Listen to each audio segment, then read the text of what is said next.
En 1886, Ysaÿe se marie et s'installe à Bruxelles, comme Charles de Berriot avant lui, dont l'hôtel de maître rappelle l'aisance d'un virtuose à l'époque.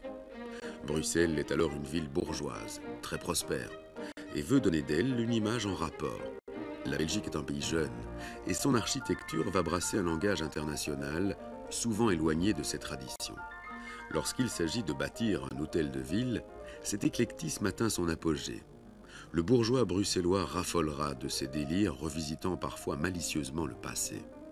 Bruxelles se forge une image nouvelle, respectable, cossue, que railleront un Baudelaire ou un Félicien Rops.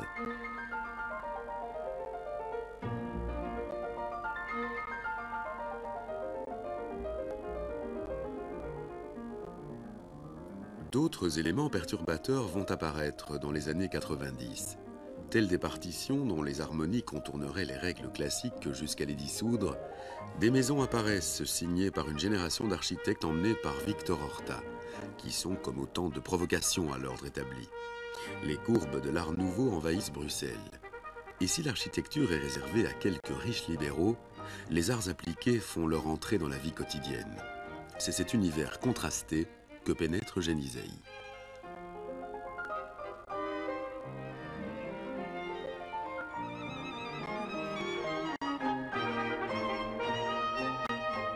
La venue d'Ysaÿe dans la capitale était conditionnée par un fait tout simple.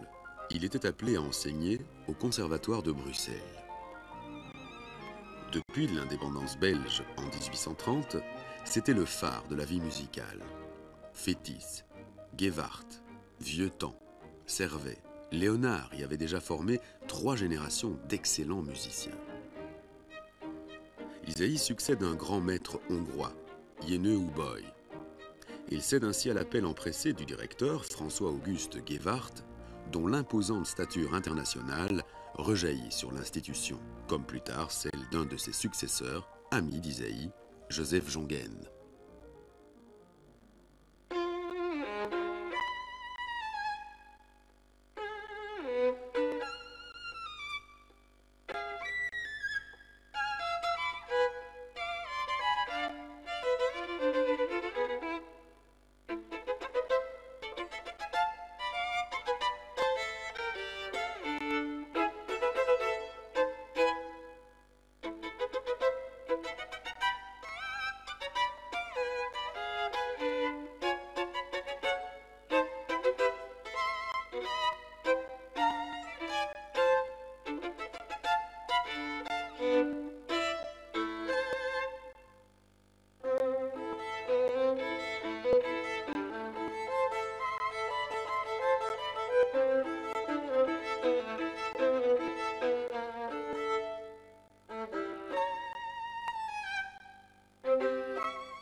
Installé à Bruxelles, Ysaÿe va participer aux principaux mouvements d'avant-garde.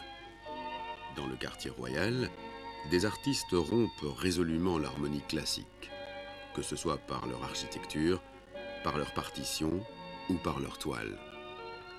La peinture belge, toujours en quête de lumière, convertie depuis longtemps au plein-airisme, va être bouleversée par la venue à Bruxelles de Van Gogh et du néo-impressionnisme. La division des couleurs passionne des peintres comme Van Rysselberghe, Lehmann ou Anna Bock. Le symbolisme, quant à lui, obsède Jean Delville, mais aussi d'innombrables peintres, décorateurs et littérateurs d'importance variable.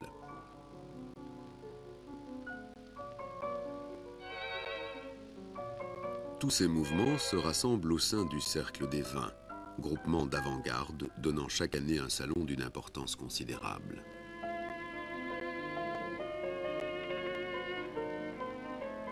Très vite, la musique moderne va s'y imposer. Dès 1888, Ysaÿe, que l'on voit ici sous le burin de Constantin Meunier, va y organiser des concerts avec le compositeur français Vincent d'Indy, croqué lui par Theo van Rysselberghe. En quelques années, les créations vont se succéder. Franck, Fauré, Chabrier, d'Indy, Chausson, Debussy réservent la primeur de leurs meilleures œuvres à Ysaÿe et au vin, et le jeune Guillaume Lequeux y entend pour la première fois sa sonate. L'atmosphère des concerts est extraordinaire, même lorsqu'Ysaÿe, retenu par des tournées, y délègue des disciples et amis. La complicité entre Ysaÿe et les musiciens français s'en trouve renforcée. La plupart des œuvres qu'il crée lui sont dédiées et restent sans doute comme le plus beau monument élevé à sa mémoire. On voit ici la création du Quatuor de Debussy en 1893. Après les concerts, l'ambiance est à la fête. On se rassemble par exemple dans la maison personnelle de Van de Velde pour faire encore et encore de la musique, mais également pour jouir des délices d'une bonne table.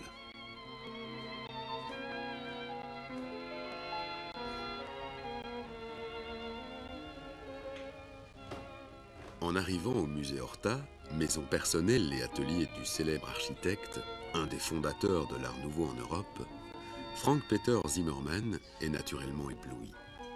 Mais au-delà de la beauté des lieux, c'est peut-être aussi la complicité qui le frappe. Complicité des courbes voluptueuses dissimulant une rigueur absolue de la conception, avec le langage musical de Franck, de Fauré, de Chausson, de Lequeux, cachant sous la chatoyance d'harmonies nouvelles une construction longuement pensée.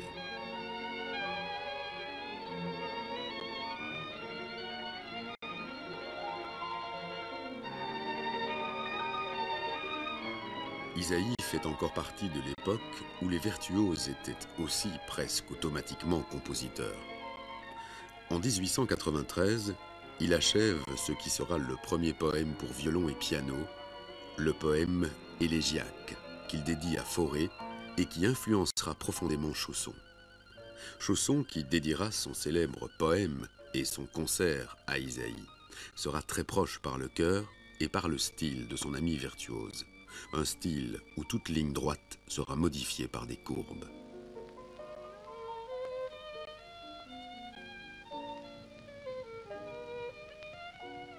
Dans les 6 sonates pour violon seul, qu'il écrira 30 ans plus tard, Isaïe a bien sûr évolué. Mais on y retrouve encore le goût de la sinuosité, de l'imagination quasi fantasque, des mystérieuses beautés de l'aurore.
Je crois qu'Isaïe éprouvait beaucoup de problèmes vis-à-vis de la musique moderne.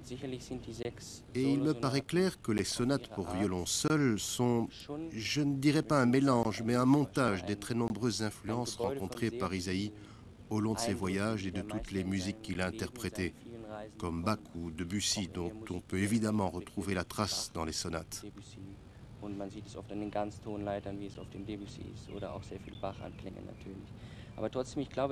Malgré cela, je pense que le style d'Isaïe, par rapport à son époque, accède aussi à une forme d'universalité. Les sonates ont une personnalité physique, une spécificité véritable liée au violoniste auquel chacune d'entre elles est dédiée. C'est en 1893 que Gênes et Louis Isaïe font bâtir leur hôtel particulier à Bruxelles, dans le quartier même que choisira peu après Horta pour édifier sa maison. Mais en 1893, l'art nouveau naît à peine. Et puis, il est normal pour un artiste de se donner une respectabilité de bon aloi. La maison d'Isaïe sera donc classique, et ce qu'il verra de sa fenêtre, dans cette avenue arborée bordée de maisons neuves, est un mélange de convention et d'innovation. Le cadre de vie du virtuose est lui aussi un mélange de styles. La musique y résonne dans un univers de souvenirs, de photographies, de meubles confortables et de tapisseries chargées, mais aussi de gravures, de sculptures et de peintures offertes par les amis du cercle des vins.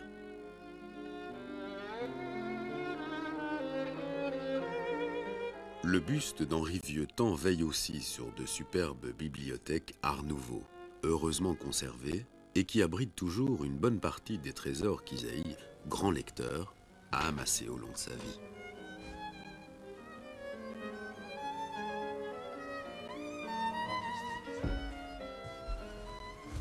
La main gauche du maître, c'est grand, c'est très grand. Hein? Maintenant, je sais pourquoi il a un son si grand. Mais c'est toujours intéressant parce que ici, c'est pas si grand, parce que le violon ici,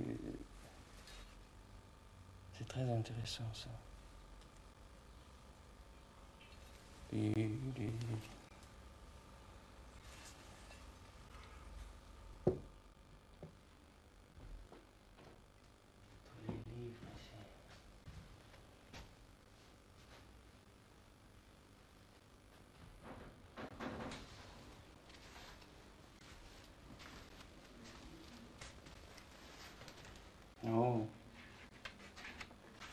manuscrit du premier quatuor de Vincent d'Indy, dédié à Eugène Ysaÿe. C'est incroyable.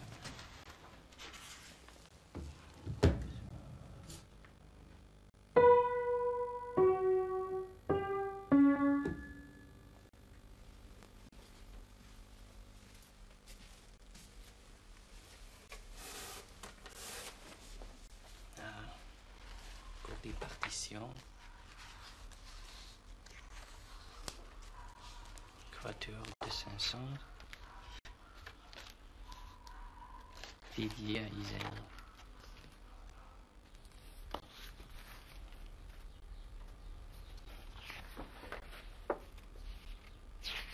Ah oui, je ne connais pas.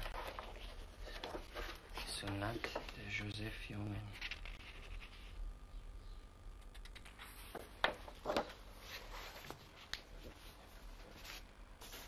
Oh. Et ça, c'est un programme du célèbre concert, un des derniers concerts que Maître Ysaÿe a fait avec Pablo Casals à Barcelone, où il a joué le concerto de Beethoven. 1927, centenaire de Beethoven.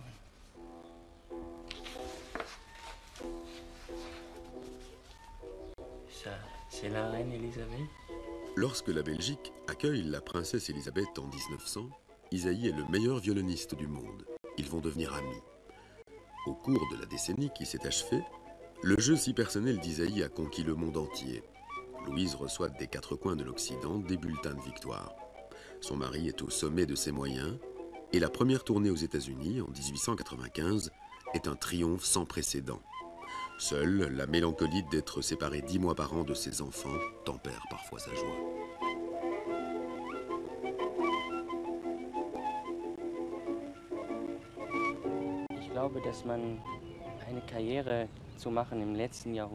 Je crois qu'on ne peut pas comparer une carrière au XIXe siècle à une carrière aujourd'hui. À l'époque, on avait beaucoup plus de temps pour mûrir son jeu si l'on se réfère simplement aux moyens de transport d'alors, le train, les diligences. Alors que maintenant, on passe d'un continent à l'autre en quelques heures.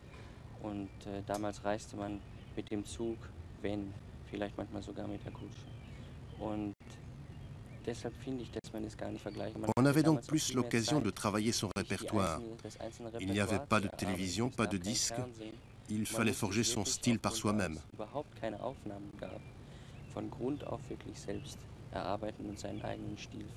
Sans doute, les solistes et les artistes actuels recherchent-ils encore cela, mais c'est très différent. On apprend sur base des fautes commises par les générations précédentes. Avec ses amis Guidé et Cufrat, futur directeur de l'Opéra de la Monnaie, Ysaÿe fonde en 1896 une société symphonique.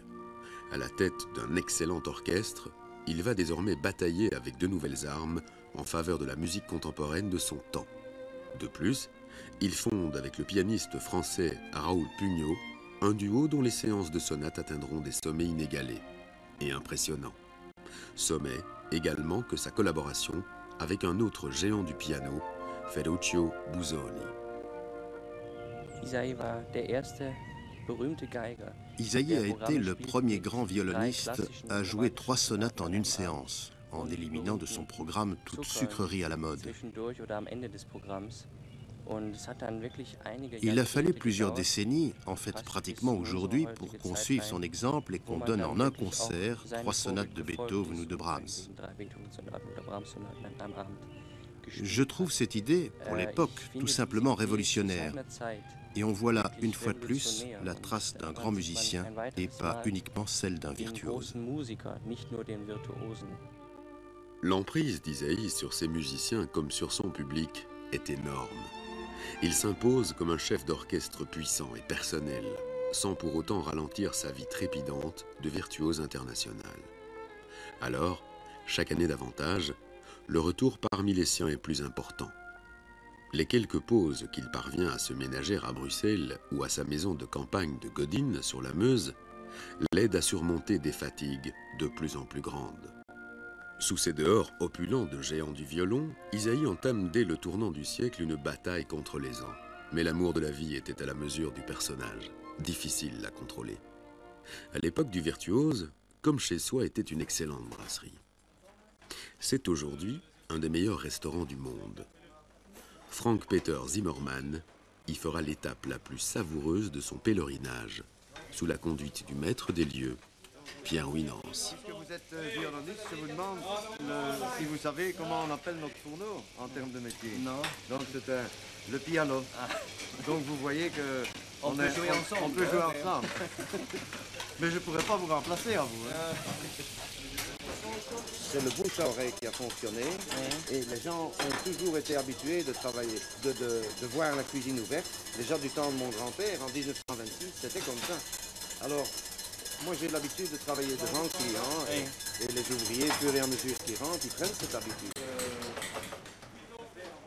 À la table de Frank-Peter Zimmermann, tout à l'heure, de savantes discussions s'échangeront entre musiciens et musicologues. Il y a tant de choses à dire, à relever et à révéler. Mais rien ne remplace la force du souvenir. José Quitin est le tout premier biographe d'Ysaÿe, qui était un ami intime de son père. Il a publié son ouvrage en 1937, mais 57 ans plus tard, ses souvenirs sont toujours vivaces. Et tout naturellement, la conversation s'attachera à la royale amie d'Ysaÿe, Élisabeth de Belgique. C'était vraiment un tempérament d'artiste, hein, Élisabeth. Je me souviens un jour, mon père lui avait demandé, mais à Ysaÿe, donc, mais est-ce qu'elle réellement joue du violon? Elle joue comme un amateur, mais c'est une artiste. Évidemment, le métier de reine n'était pas nécessairement compatible avec 5 ou 6 heures de violon par jour. Hein. Je crois que c'est Karl Fleisch. Oui, c'est Karl Fleisch qui il parle assez longuement d'Ysaÿe dans ses mémoires. Et il disait que, comme tous les violonistes de l'époque, il a été influencé par ce jeu extraordinairement libre, mais qu'un jour, Ysaÿe l'a invité à Godine, à venir passer un été à Godine, et il a refusé, parce qu'il avait peur que ça influence son jeu, qu'il ne puisse pas se défendre d'imiter Ysaÿe. Il voulait former son propre jeu. Après, il a regretté. Parce qu'il s'est dit, j'aurais été assez solide pour résister et malgré tout apprendre beaucoup au contact d'Ysaÿe. C'est amusant. Il est certain qu'il exerçait une influence quasi magnétique sur les gens.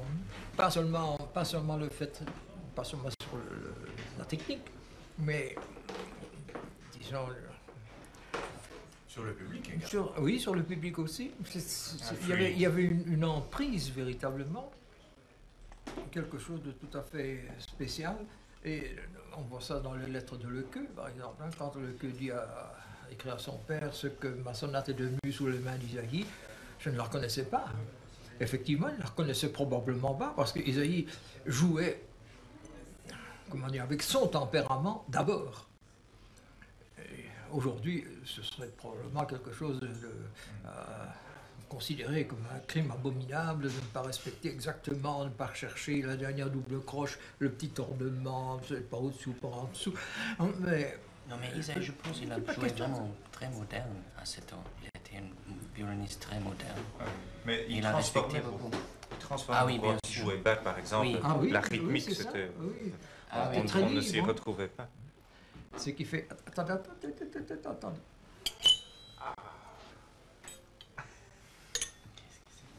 Qu'est-ce que c'est? C'est un petit verre, mais ça permet de humer en même temps. D'abord le nez, ensuite les papilles gustatives. Excellent. Merci. C'est le verre d'Ysaÿe.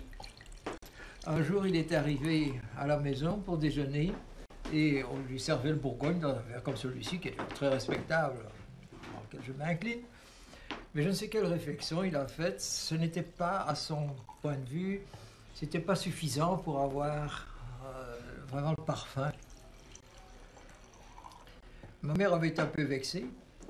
Et quand il est venu la fois suivante, elle avait retourné tous les magasins de Liège pour lui trouver le plus grand verre possible. Et c'était C'est donc un des... Il y en a deux qui sont restés intacts. C'est un des deux que je conserve comme souvenir de cette période où moi j'étais un gamin. Hein, et ça me paraissait, ce verre vraiment me paraissait énorme. Et je me souviens, je me dis à ma mère, on va le remplir complètement.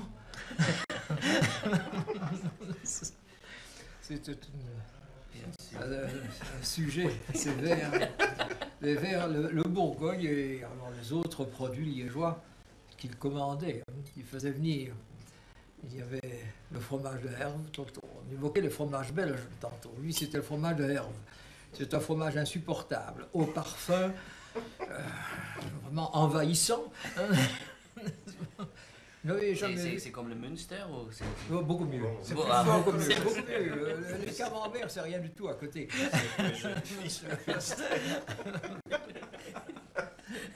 Le boudin blanc et boudin noir. Bien sûr. Et les pommes de terre, les quendigat. Les quendigat, les cornes de chèvre, ce sont les pommes de terre qui sont irrégulièrement formées. Il n'est pas interdit de penser qu'Isaïe, sur une île déserte, eût donné son Stradivarius pour un fromage de Herve, un boudin de Liège ou une quendigat. Mais une chose est sûre, les plaisirs de la table et la chaleur humaine d'un bon dîner ont été essentiels pour lui. Il en paiera l'addition à la fin de sa vie, mais peut-on changer sa nature? C'est vous le violoniste, pas moi. Moi, je suis pas l'historien. Les gens qui écrivent toujours tout après. Bien. Au grand maître. Isaïe. Oui.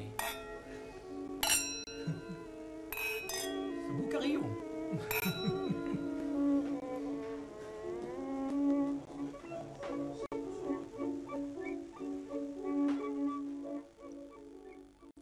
Au théâtre de la Monnaie, Isaïe a donné quelques-uns des concerts qui l'ont révélé au public bruxellois.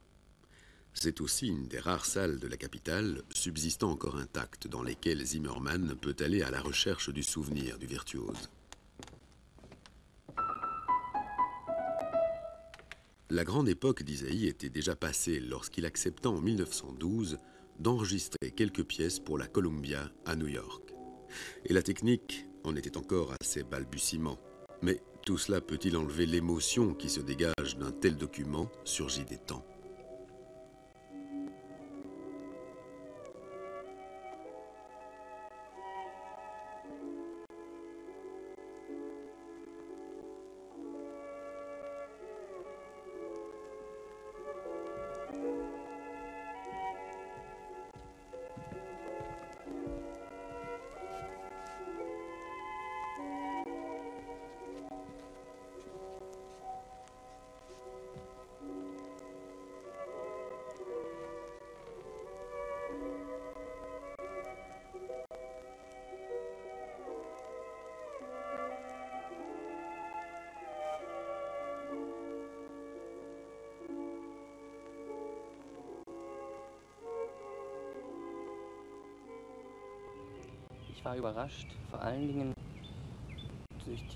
J'ai été surpris par l'incroyable légèreté et l'élégance du jeu d'Isaïe.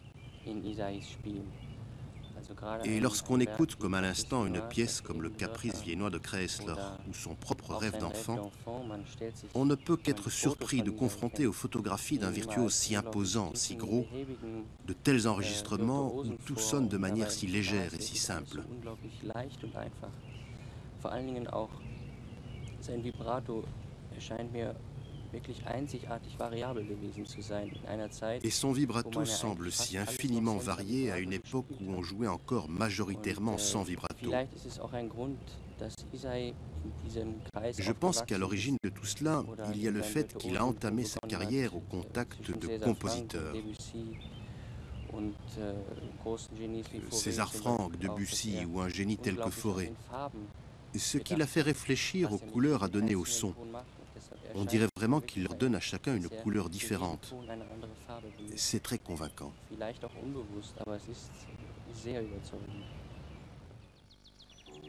Le voyage de Frank Peter Zimmermann s'achève ici, à Godin, le long de la Meuse. C'est dans cette maison, la Chanterelle, qu'Isaïe, chaque année entre 1902 et 1912, vient passer l'été. À l'écart du bruit et de l'agitation, son calme la séduit. Mais à 2 pas de la maison, il y a une minuscule gare de chemin de fer. Et chaque jour, à cette halte, le tortillard qui suit le cours du fleuve voit descendre une cohorte de jeunes gens chevelus et de jeunes filles décidées, violon sous le bras, pour aller recueillir l'enseignement du maître. Parmi eux se trouvent des amis qui n'ont plus guère besoin de leçons, comme Thibaut, Chrysler, Casals ou Pugnot. Tout ce petit monde se rassemble autour des 2 pianos à queue du salon et forme des quatuors improvisés. Il n'y a jamais moins de 20 personnes à table et toutes les chambres sont occupées.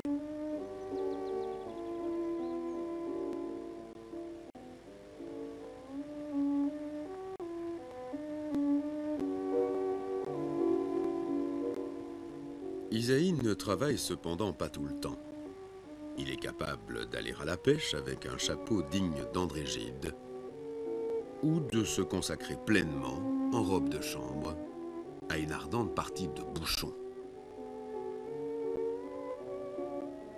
Les villageois sont fiers d'avoir un tel voisin et Izaïe reçoit d'eux pour le 25e anniversaire de son mariage avec Louise une superbe barque à laquelle on donne le même nom que son célèbre Stradivarius, l'Hercule.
Depuis 1912, la Meuse à Godine a sans doute gardé le souvenir de flots sonores ininterrompus. Mais le calme préservé de ce site a aussi permis à Zimmermann de toucher du doigt, une dernière fois avant de quitter la Belgique, la figure humaine, si humaine, d'un géant dont la générosité s'exprima sans doute le mieux ici.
Izaïe est en tournée au moment où la guerre éclate. En quelques jours, la Belgique est écrasée par l'armée allemande, faisant de 1914 une année noire, déjà endeuillée pour Izaïe par la mort de son ami Raoul Pugnot. Izaïe se réfugie en Angleterre et tâche d'y soutenir en donnant des concerts de charité les troupes belges résistant sur une infime portion du territoire belge à l'ouest du littoral. Le roi Albert et la reine Élisabeth sont l'âme de cette résistance. Izaïe leur prête main forte en jouant pour les troupes où sont engagés 2 de ses fils. Ce sont des moments extraordinaires d'intensité, mais c'est aussi un univers qui s'écroule. Le jeu d'Izaïe décline inexorablement.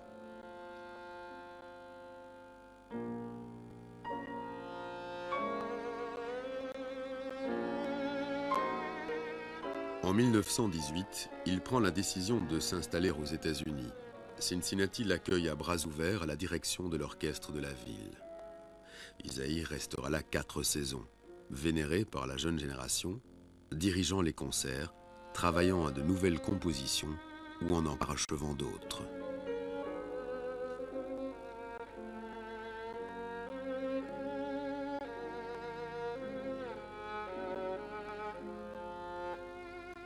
Revenu en Belgique, Isaïe retrouve intacte la nouvelle seconde résidence qu'il s'est construite sur la côte belge, à la veille des hostilités, pour perpétuer la tradition de Godin. C'est ici, en 1923, que vont être écrites les 6 sonates pour 6 amis violonistes, comme Mathieu Kriegbaum ou Jacques Thibault, un des hôtes les plus réguliers, peut-être aussi l'un de ceux dont on se sent le plus proche, ou encore Georges Enesco, Joseph Szigeti, Manuel Quiroga et l'inégalable Fritz Kreisler, le plus élégant des archets de cette période. Isaïe ne joue presque plus. Lorsqu'il ne dirige ou ne compose, il jouit de quelques temps libres et il faudra toute la persuasion de Pablo Casals pour qu'il accepte encore de jouer à Barcelone en 1927 pour le centenaire de Beethoven. Isaïe, devenu pour tous le vieux pépère, est touché de l'amitié que lui porte la jeune génération. Soutenu par sa seconde épouse, la violoniste américaine Janet Dinkin, Isaïe luttera contre le diabète jusqu'à sa mort en 1931.